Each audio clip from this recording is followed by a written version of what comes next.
Hi, I'm Old Sneelock. Welcome to another episode of Old Sneelock's Workshop.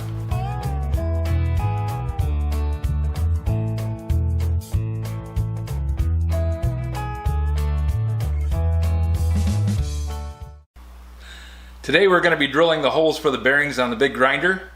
I have it set up with an angle iron clamped in a vise, and I'm going to be using the bearing as a drill bit guide so that I can poke the holes in this piece of angle.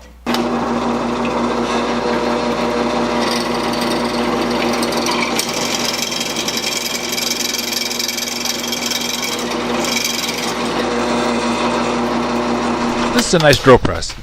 The only downfall is it's only got a very short throw on the spindle. It only travels about 2 1/4 inches. So it just didn't go far enough down to drill through the piece of angle iron.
This grindstone project is showing some shortfalls in my equipment.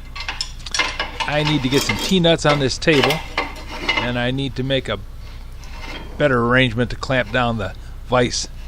I think with a couple of T-nuts and the drill press vise from downstairs, instead of this one that I cobbled up, actually it's a welding vise. It's not even a drill press vise, it's for welding things. So it'd be better to make some changes.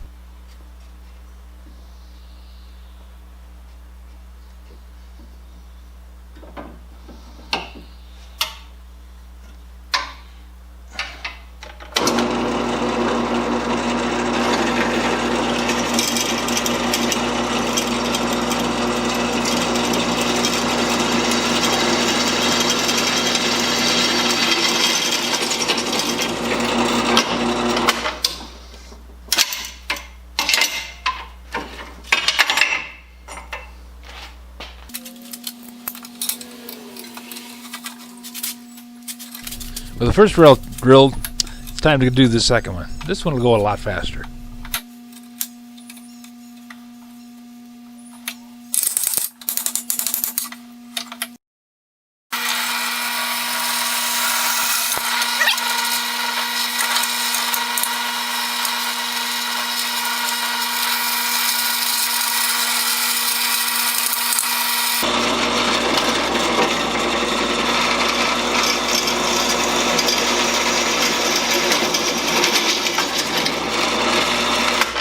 There's the second. Okay, we're ready for the layout and bending.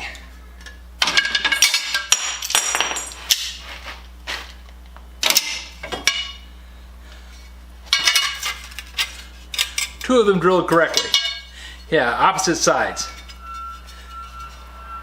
So that when this goes together like this, I'll be able to put two bearings on, one each side of the grinding stone.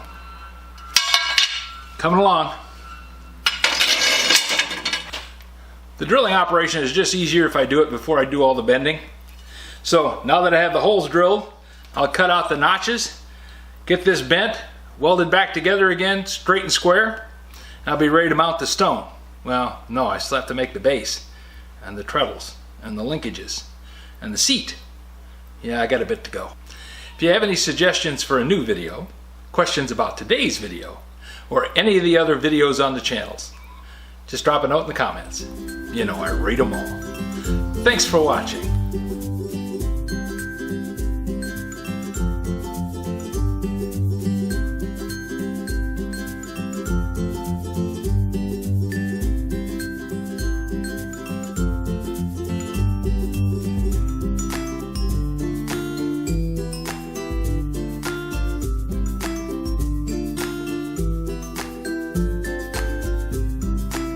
This video is not to be viewed by anyone under the age of 13 in the US or 16 in the European Union, without the express written permission of the parents or legal guardians of the underage person.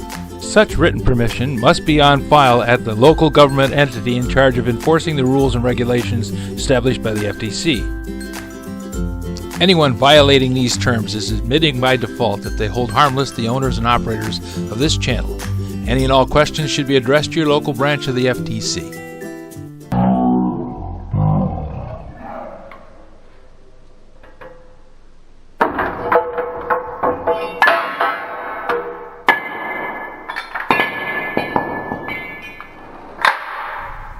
At least I didn't hit myself in the head with a lock.